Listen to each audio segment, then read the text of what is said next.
Welcome to Nisha Gowda YouTube channel. ಈ video ನಿಮ್ಗೆ ಇಷ್ಟ ಆದರೆ ಲೈಕ್ ಮಾಡಿ, ಶೇರ್ ಮಾಡಿ, ಕಾಮೆಂಟ್ ಮಾಡಿ ಅಂತ ಹೇಳ್ತಾ ಬನ್ನಿ ವಿಡಿಯೋ ಸ್ಟಾರ್ಟ್ ಮಾಡೋಣ. ಬೆಳಗ್ಗೆ ಬೇಗ ಎದ್ದು ಮನೆ ಕೆಲಸ ಎಲ್ಲ ಮುಗಿಸಿ ಶಿವರಾತ್ರಿಗೆ ಅಂತ ಹೇಳಿ ಎಲ್ಲ ಪೂಜೆ ಎಲ್ಲ ರೆಡಿ ಮಾಡಿಕೊಂಡು ಪೂಜೆ ಎಲ್ಲ ಮಾಡಿದ ಆದಮೇಲೆ ಶಿವರಾತ್ರಿಗೆ ಬೆಟ್ಟಕ್ಕೆ ಹೋಗೋಣ ಅಂತೇಳಿ ಬೆಟ್ಟಕ್ಕೆ ಸಡನ್ನಾಗಿ ಪ್ಲ್ಯಾನ್ ಮಾಡಿ ಬೆಟ್ಟಕ್ಕೆ ಬಸ್ಸಲ್ಲಿ ಹೋಗಿ ಅಲ್ಲಿ ದರ್ಶನ ಎಲ್ಲ ಮುಗಿಸ್ಕೊಂಡು ಚಿನ್ನದ ತೇರೆಲ್ಲ ನೋಡಿಕೊಂಡು ಹಾಗೆ ಅಲ್ಲಿ ಆರ್ಕೆಸ್ಟ್ರಾ ಹಾಕಿರೋದ್ರಿಂದ ಆರ್ಕೆಸ್ಟ್ರಾನ ನೋಡಿಕೊಂಡು ಆದರೆ ಆ ವಿಡಿಯೋ ಮಾಡಿಲ್ಲ, ಸಾರಿ.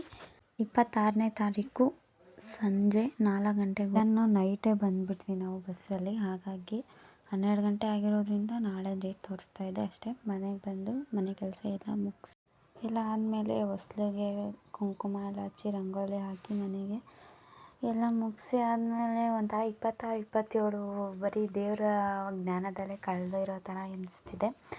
ದೇವಸ್ಥಾನಕ್ಕೆ ಹೋಗಿ ಬರ್ತಾ ಹಾಗೆ ಸಮೋಸ ತೊಗೊಬಂದಿದ್ದೆ. ಸಮೋಸ ತಿಂದಾದ್ಮೇಲೆ ಗೊತ್ತಲ್ಲ, ನಾಳೆ ಎಕ್ಸಾಮ್ ಇದೆ. ಹಾಗಾಗಿ ಎಕ್ಸಾಮ್ಗೆ ತಯಾರಿ ನಡೀತಾ ಇದೆ.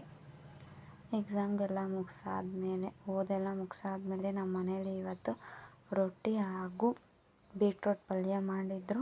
ಎಲ್ಲನೂ ತಿಂದ್ಬಿಟ್ಟು ಮಾಡ್ಕೊಂಡ್ವಿ. ಇದಿಷ್ಟ ಆಗಿತ್ತು vlog. Thank you so much for watching video.